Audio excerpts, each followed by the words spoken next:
Hi there. So, welcome to this session. I'm very happy to see that so many of you turned up for this session, which is going to be a bit of a technical deep dive. So, pleased to meet you all. My name is Bart Samwel. I'll be presenting today. I'm a software engineer at Databricks, and I work on merge performance and everything around that. Basically, a whole lot of Delta Lake related things just to make your merge performance awesome. And so I have a talk today for you, which is about optimizing merge performance using liquid clustering. And I'm going to explain to you what you need to do to make merge performance awesome. And I'm going to get a little bit into what we did to make merge performance awesome for you. But really, what I want you to take away from this today is the things that you need to do, which hopefully is not too much. That's the goal. But before we move on to that, well, it was a bit slow. Hey, I have subtitles. That's great. Okay, so I want to do a bit of level setting because I don't know if everybody knows all the terminology around what a merge is. So I just want to run this past you so that you kind of know what the terminology is. So, and first of all, why should you care? I mean, I guess if you're here, you know what a merge is and why you care. But just so that we're clear on this, merge is the workhorse of ETL. It is more popular than any of the other DML commands. So deletes and updates are really a small portion of the workloads. Merge is the thing. And it's powerful because you can use it to do incremental processing. You can take data from somewhere else and update your table incrementally based on that data. And so that incrementality gives you very nice properties because you can do low cost processing with low latency to getting fresh data. So it's a super useful command. You can also use it to do replays of change data capture feeds from other systems so that you can do incremental processing on that. And merge is also the thing that powers Delta live tables and materialized views, among other things. So that's why you should care. Now let's look at an example. I just put together this merge here. It's just a pretty bog standard merge that takes some data and puts it in another table. So the merge has a source table and a target table. Remember those terms. So the source table is the driving table that tells you what to do, and the target table is the table that you're modifying. Then you have a merge condition that tells you what keys are being used to match up rows from the source table with rows in the target table. So in this case, it's columns X and Y. And then there's a set of rules. So I think, yeah, the clicker is a bit slow.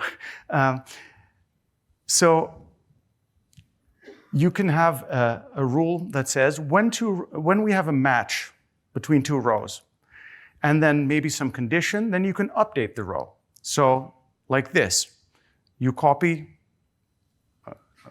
like this. Hello, yes. you copy over data from the source table into the target table. Or another rule could be to delete based on some conditions. So you could delete a row from the target table. And finally, you can say when a row is not matched by any row in the target table, you can insert it. That's a merge, essentially. So now let's get to the main point. The subject of this talk is how to make merge fast. Now, at Databricks, we've been working very hard to make merge performance awesome, and we've been working to make that simple to achieve that good performance. So I would like to start by showing you exactly what you need to do to make merge fast on Databricks right now. So step one, You cluster by your merge keys using liquid clustering. So that means you organize your table around the keys that you're merging by. But that's not all. Your merge keys have to make sense. So, step 2, use meaningful merge keys. That means don't use random GUIDs, because random GUIDs, even if you cluster them, you're not going to get any meaningful performance benefit out of that because your data is still scattered around the table. But if you use, say, a timestamp, usually you're updating recent data. So then you will get better performance out of it if you cluster. And we'll get into the details of this in a moment. But really, in terms of what you need to do, this is it. We're done. And, well, too much. What I was going to say is I should really be ending the presentation here. It's the end of the day. Everybody wants to just go and have a drink and have dinner. And like, I just showed you the take-home message, right? This is what you need to know. But it would be a really short presentation if I did that. So let's actually go for a deep dive and dig deeper into what this means. So I showed you what you need to do. Databricks does a lot of heavy lifting under the covers for this, and I'll explain a number of things to you that matter here. So we'll start by looking a little bit into what merge actually does when it executes. And then I'll walk you through 4 key optimizations that we did to make those merges actually perform well out of the box. And then as a last point, I want to talk you through the concept of what it means to have meaningful keys, as I mentioned in the second point just now.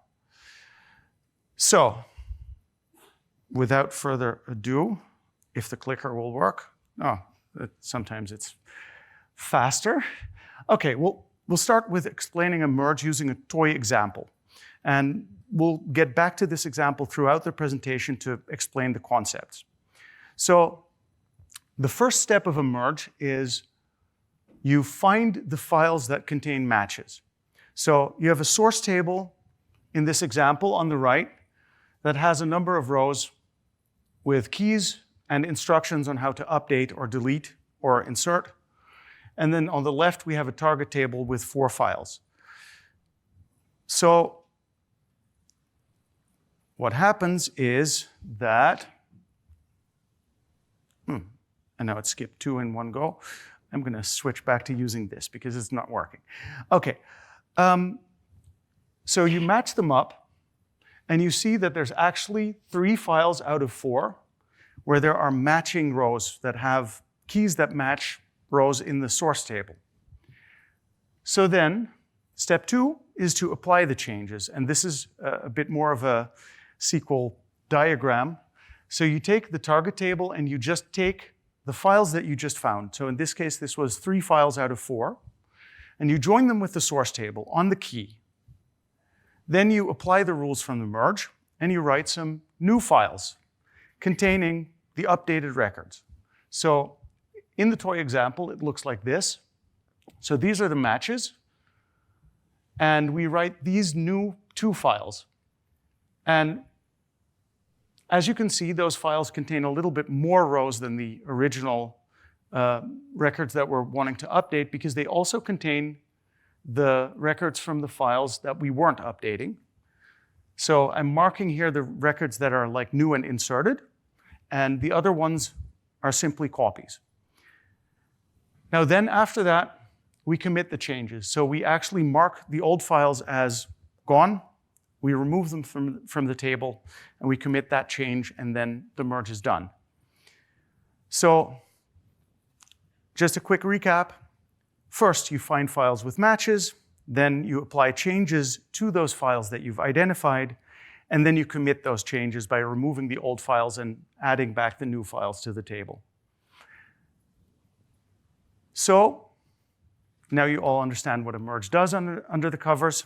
Let's talk about optimizations. So to give you an idea of what this does, I've actually done benchmarks on this. And these are not super scientific. I just ran them on a cluster of a certain size. and ran different scenarios, but they give you a good idea of what happens here. So what I did was I created an orders table, and it was about 100 gigs, and it was meant to model a year of data. And then I tried to merge into the last week only. And of that last week, I was only updating 1% of records using a merge. So the overall change percentage is about 0.02%. Still on this 100 gigs table, that took about 7.5 minutes without any of the optimizations that we're going to talk about, because I turned everything off that we did.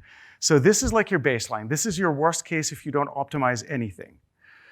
So let's talk about optimization number 1. And we've already talked about this, liquid clustering. And this is actually the main optimization. So let's see what that does. So going back to the toy example, as you can see here, we're modifying 3 out of 4 files. So that's actually quite a lot. And that's actually because there's no organization to these to the records in these files. The data is kind of randomly scattered. So the updates are also going to be randomly scattered across those files.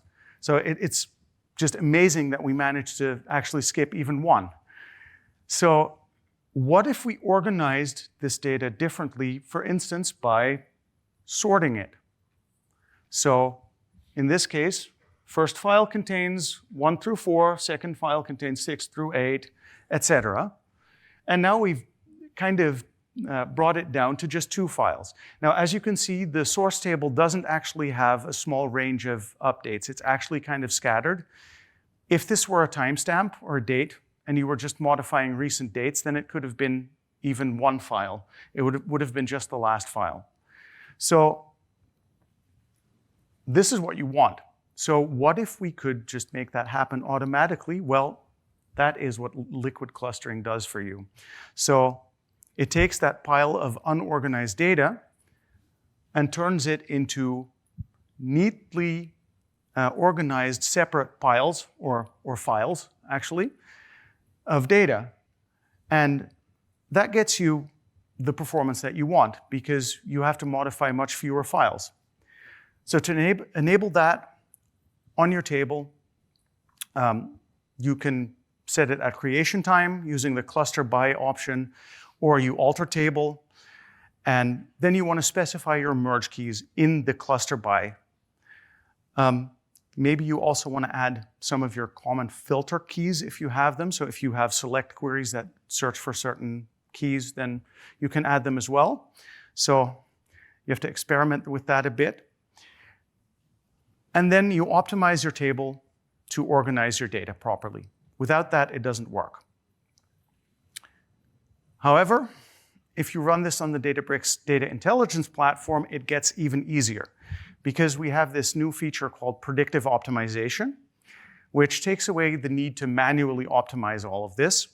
So this is an automatic table optimization service that runs in the background for you. It runs optimize, it runs vacuum, it will soon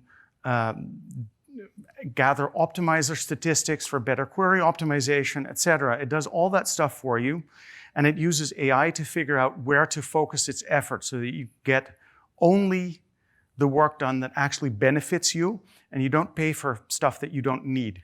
So it actually does this based on your workloads, based on modification patterns, etc. Another thing is that on Databricks, large ingestions are immediately organized correctly.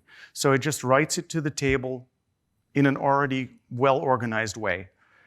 And finally, and this is the coolest one, we'll have automatic clustering key selection. So you won't even have to specify it. We'll just figure it out from your workload, what is the best key to use. So that kind of makes this entire presentation pointless, but for now you'll have to choose those keys yourself, so stay with me here. So now for the thing that we're waiting for. What is the performance effect of making this change? So, well, it's this. It's actually 4 times faster. So why is that? Well, that's because we're modifying only like 1 in every 52 weeks of data. So, and all of that data is in that 1 week. And I actually used the timestamp as part of the merge keys. So, and I used that for clustering. So it actually confined it to 1 in 52 files that needed to be changed. So why isn't it 52 times faster, you might ask? Because, yeah, okay, there's a reason for that. We'll get to that.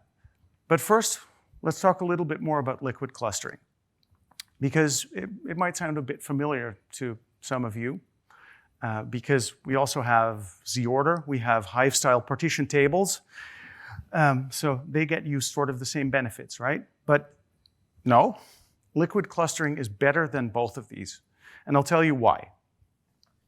Let's start with Z-order. So classic Z-order is not very incremental. Every time you run it, it needs to do a lot of work. And if you do this, then, so if you run it every once in a while, then performance degrades in the meantime until you run it again. With liquid clustering, because it's much more incremental, you can run it basically every time. And as a result, you can see in the little graph on the right, the red line in the bottom is the performance or latency of liquid clustering on the same read workload with ingestions. And the big blue lines are Z-order, where you get this sawtooth pattern where it gets bad, and then you run Z-order and it gets good again, and then it gets bad, etc. So with liquid clustering, you don't have to worry about all of this. You can just run optimize every time, and it only does work when it needs to, and your table is always in a good state. Thing two, liquid clustering allows for concurrency, and we'll get to that in a moment. I'm just putting it out here. On unpartitioned tables with Z-order, you usually cannot run concurrent merge statements. With liquid clustering, you can. And finally, liquid clustering is supported by all of these automatic optimization features on Databricks, which are not available for Z-order, or partition tables for that matter. So now for partition tables. So actually, partition tables are kind of hard to configure correctly. And for instance, tables with many small files are the #1 performance bottleneck that we have to deal with. So if you set up your partition table incorrectly by specifying too detailed partitioning, then you get many partitions with tiny files, and your table gets super slow because of all the tiny files, because accessing those is just not fast. It needs to do a lot of work per file to get that data. And if you have 100 million files in your table, that's a lot of work if you want to scan the whole table. At the same time, you can also have under-partitioning. Under-partitioning means you don't have enough partitioning granularity, so you have very large partitions. In that case, you're not getting any benefits because you're not getting any skipping out of it. You can't actually zoom in on the data enough to get a small part of the data because it's stored in huge chunks, right? And finally, you can also have skewed partitioning where you have both. So some partitions are huge and some of them are tiny, or many of them are tiny. And then you have like the worst of all situations. So let me illustrate this with a bit of an example. So this is a 2-key partitioning strategy. It's kind of classic, by date and by customer. And we want files to have a particular optimal size for optimal I/O efficiency. In this example, there's actually one customer that has very large amounts of data because they're just a large customer. So for that customer, even for a single date, there's enormous amounts of data. And if you want to have data for just 1 hour, you have to scan all of that data for the entire date. On the other hand, for some other customers, the tiny customers, it's actually just tiny files. You might have a 2 kilobyte file for every partition here. So if you want to read the entire table, that's going to be super slow reading all of those tiny files. So how does liquid clustering deal with this? Well, for instance, we can combine across one dimension. So in this case, for instance, we can combine 3 different dates into one. Or we can combine the data for 3 different customers into one file. Or we can do it across 2 dimensions. But at the same time, for this whale customer, this huge customer, we can split the data more finely. So if there's enough data, the data can actually be split up so fine that you can do per hour queries and just read one file. In that case, you would have to use liquid clustering by timestamp, of course, so that liquid clustering knows what the seconds granularity is, but it will automatically split it up into the right size files and find the right granularity for your data in that part of the key space, that part of your data. So let's summarize this. Partition tables can have bad file sizes, liquid clustering can't. With partition tables, you can't change the keys after creating them. With liquid clustering, you can. If you got it wrong, you can just change your mind and change it. With partition tables, you can only use low cardinality columns because otherwise if you use partition by timestamp, then you end up with, well, 1 row per file, essentially. So that's a problem. With liquid clustering, you can use any column and it'll just figure it out where to split the files. And last but not least, concurrency.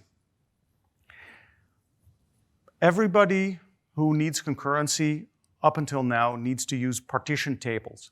And then you have to add specific filters to your merges to say, I'm going to modify this particular partition now. And then if you have 2 merges that have such a condition, then they can actually run concurrently and both commit. But on a z-order table or an unpartitioned table, that doesn't work. But with liquid clustering, it actually works out of the box, and you don't even have to add those filters. So this is basically the case. So you have 2 merges. One merge merges by keys 3 and 27, and the other by 7 and 15. So these are different keys. And before liquid clustering, that would be a conflict. But with liquid clustering, it succeeds. And you don't have to do anything. Any 2 merges or multiple merges, as long as the keys that you modify are different, will be able to succeed. But it gets better. Your optimizes will also be able to succeed. So you can run optimize and merge at the same time, and both will succeed. Updates and deletes also work. Now, so this feature, I have to say, it's unique to the Databricks data intelligence platform. So Databricks is really the only lakehouse where you can do this sort of row-level concurrency in an open data format. I do have to warn you that this has limits. It works within reasonable limits. Like, don't go crazy. Not dozens of merges at the same time, because there's some overhead in resolving this. But if you have occasional concurrencies, some jobs that are scheduled at arbitrary times, and you don't actually want to synchronize them by, like, this one starts at 3 o'clock, that one starts at 3:10, and if one overruns, then it fails, etc. It's perfect for that. And if you want to run your optimizations just in the background and don't want to worry about concurrent workloads, it's great for that. So keep it sane. That's all I'm saying. So that was liquid clustering. Enough about that. So let's move on to key optimization number 2, deletion vectors. So remember this slide from the original toy example. So we talked about this, right? The files on the right, files 5 and 6, have actually a number of white records.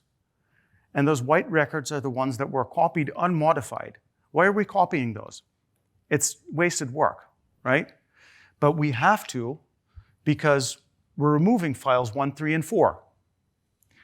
Well, we figured we could do better. So instead, what we did was we created deletion vectors, which is a technique where we can actually mark these rows as gone, the ones that we're updating or deleting, and actually keep the files intact. So these files 1, 3, and 4, they won't be removed from the table. We just keep them. We mark those records as gone. So the next time we read file 1, for instance, we'll just read the first 2 rows, the third row is skipped, and we will read file number 5, which has the new version of the row that was removed from file 1. And so using this trick, we basically don't need to copy all those rows just to update one row. We just mark the old row as deleted and we're done. And essentially the amount of data that you're writing is pretty much the same as what's in your source. So this gets you the amount of work done and rewritten for a merge is the same size as what you put in your source, instead of the same size as the number of files that you're touching. So no copies, yay. Performance numbers. Okay, let's see. This is what we had. We're adding new entries, and I've compared this to the baseline as well. So the left red bar is the baseline. So we have the baseline, and then the baseline plus deletion vectors. Actually, the baseline gets about 2x faster with deletion vectors. Why is that? Because the baseline didn't have liquid clustering. So it was actually rewriting the entire table every time. So now we're actually no longer doing that. We're avoiding the rewrite of the entire table.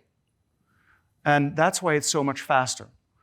But with liquid clustering, it gets a little bit faster. It's about 10, 15% maybe, 10%. Well, but that's because we already determined that we're only matching a part of the file. So we're not rewriting the entire table. We're just rewriting 1 week out of the entire year's worth of data. So in that case, the gain is not as big. Now let's move on. Optimization number 3. Actually, let's look at this. So if that thing doesn't get sped up, it's still spending over 100 seconds, right? On this merge. So what's it doing in that time? So where is it spending that time? Remember we had 3 steps in the merge process. Find the files that need changing, apply the changes, and then commit. Deletion vectors helps with the second step because it helps you avoid applying the changes to rows that aren't needing to be changed. But the first step is still doing a lot of work. It's still looking at all of the files in the table, and that's where we get dynamic file pruning coming in as an optimization. So here's the slide from the toy example again. This one is actually this is the clustered version of it. So in order to find that we only need to modify files 1 and 4, we have to read all the files, right? And then we have to join that to the source table. And then we know which files contain matches. So that's actually processing all of those files just to find out what we're going to change. Can we do better? Yes, we can. So we actually want to skip over the files that we don't want to modify. And to do that, we actually track it's unfortunate. The bottom of my slide is under the subtitles. But we're tracking the minimum and maximum. So the smallest and largest value of the key column for each of the files. And that allows us to figure out, for instance, let's look at file 1. It has keys between 1 and 4. If we look at the source table, that actually contains keys 2 and 4. So there's a chance that keys 2 and 4 are actually in file 1. So we have to read it. Okay. File 2 has keys between 6 and 8. It may contain nothing out of the source table because your source table doesn't contain any key that's between 6 and 8. So we can skip it. Same goes for file 3. And then file 4, we have to read again. So that way, we can actually skip over most of the files. And we can avoid all that work. So we don't have to read those files. We don't have to join those rows from those files. So that's a massive gain, especially if your matches are only contained in a small subset of the files. Back to the performance numbers. What would this do? Okay. So as you can see, I've added this to the baseline with deletion vectors again. There it does nothing. Why does it do nothing? Well, because we can't actually skip anything, because the changes are actually to the entire table. On the clustering version, it goes down to 10 seconds. So yeah, it's a 10x improvement just from this one step. So yeah, so if you look at the total improvement now, we've gone from 460 seconds down to 10 seconds. That's almost a 50 times improvement by enabling clustering and these extra optimizations that we've done on top of that.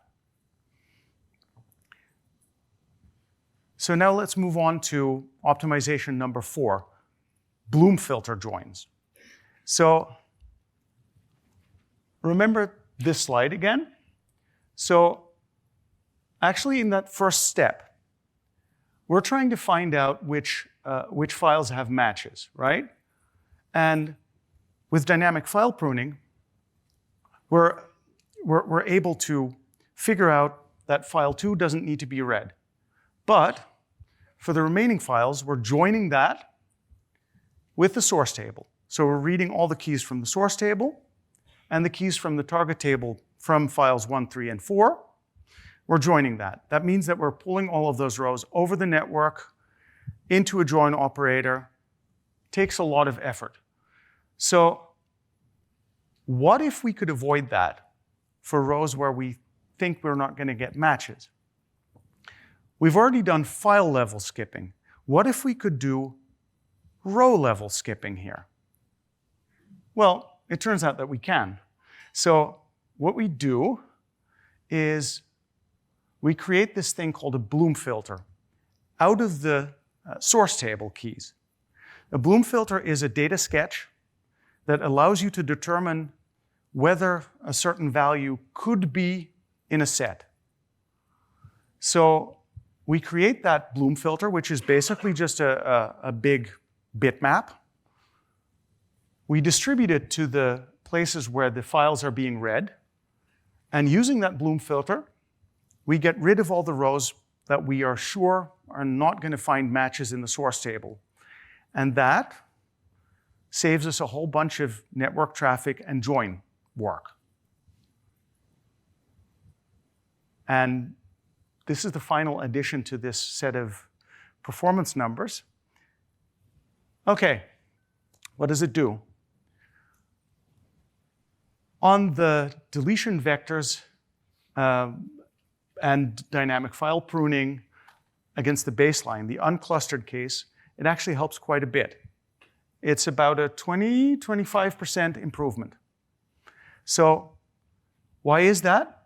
Well, we're not able to filter out any files, so we're looking at all of those files. So there's a ton of rows in there that we can actually filter out before we push them into the join. But on the other side, it's actually barely visible, but it actually still goes down from 10 to 8 seconds. So it's actually still an improvement. But because we've already done dynamic file pruning, we have a much smaller set of files to look at. So there's actually a lot less rows left that we can remove. There's still rows there that can be removed, so it does help a bit. But the effect on the unclustered case is much more dramatic. So I would actually view this as largely a mitigation for bad clustering. So it kind of saves you when your table is badly clustered or when you hit one of the bad cases. But ideally, you want to be on that thing on the right? You don't want to be on the unclustered case on the left, because that's a huge performance difference. So this brings us back to the beginning. How do I optimize my merge? We talked about these 4 optimizations now. If you cluster by your merge keys to use liquid clustering, that enables doing dynamic file pruning. It automatically turns on deletion vectors for you. So you get all of this. But all of this hinges on using meaningful merge keys. If your merge keys are bad, then your performance will still be bad. And let me bring back this little chart again. So the 2 red bars are basically the difference between having clustering with meaningful merge keys on the right and clustering that doesn't work with meaningless merge keys like GUIDs on the left. And let's do a little bit of a deep dive to see what that means. Because this is a 20x difference, right? It's not tiny. So let's go back to the example again. In this case, we were able to only modify files 1 and 4. So this is clustered data, right? So the files are nicely sorted. We're able to modify files 1 and 4 only. But why is that? It's actually because the source table has a gap in the values that it's accessing. There's a gap there between 4 and 15 where there's nothing. That's the only reason that it works. Now, what if I actually picked randomly distributed values for the source table? Then it looks like this. You're modifying 1 row from every file. And let's visualize this a little bit more, because this really is important. So let's say that this line here is the space of all GUIDs, sorted from 0 to whatever the maximum GUID value is that I can't pronounce here. So these would be, like the yellow points or the lines are the source key values that we could put in here. If we're merging with an input that's purely merging by GUID as a key, well, let's say that you then cluster your files by GUID. So these are sorted files of your table. Data is fully sorted by GUID. How many of the files can you skip? How many are you going to match? Well, you can skip maybe 1 or 2, but because they're randomly spread out, you're basically going to be matching your entire table. But how about dates and timestamps? Well, they have a tendency to have updates that are sort of close to now. They have clustering. So if you do that, then you see here in this example, same thing. There might be some outliers, some late arriving data, some random old values, but most of the updates are in recent times. So if you have that, then you're matching a much smaller set of your data, and your merge is going to be much faster. Another example of a meaningful key is if you have some kind of source provenance. So let's say that you have data coming in from different regions. Like you have one batch of data that comes from your European operations and one batch of data coming in from your, I don't know, America's operations, and et cetera. Just by clustering by that and adding that to your merge keys, you will be able to get that locality. You will be able to get that effective clustering where you're only updating a particular part of your data and your merge will be able to find it quickly. So I've written up these rules of thumb here, which kind of summarizes this. So you start by finding merge keys with meaningful grouping patterns. So dates or timestamps, if you have data that basically where the updates cluster on recent dates and timestamps. Sequential IDs, surprisingly, they do work. Why do they work? Because they tend to correlate with time. GUIDs don't correlate with time, they're fully random. But timestamps and sequential IDs, they're basically given out in the same order. So if you have sequential IDs on your data, then you're usually good.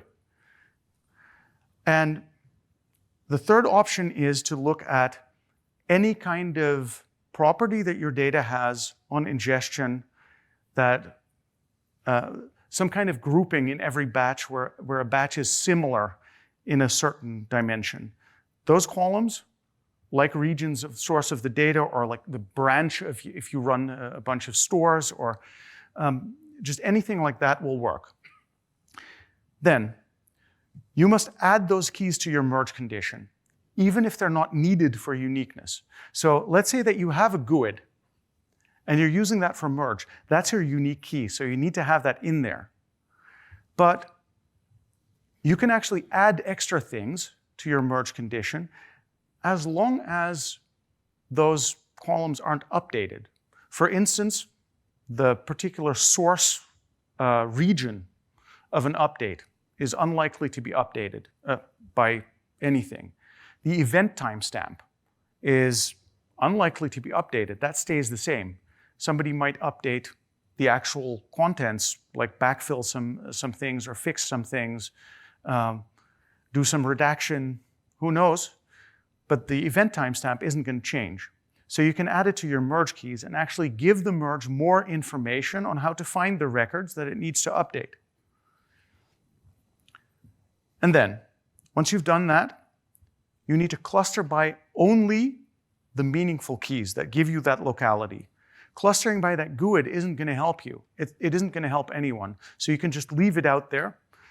Only if you do something like point key lookups with selects, like I want to get that record, then you might want to put it in there. But if you're looking up 100,000 GUIDs at a time, forget it. Doesn't work. And then finally, once we have cluster by auto, you can forget all I said here and just rely on that. So that concludes the talk. This is a take-home message. Thank you.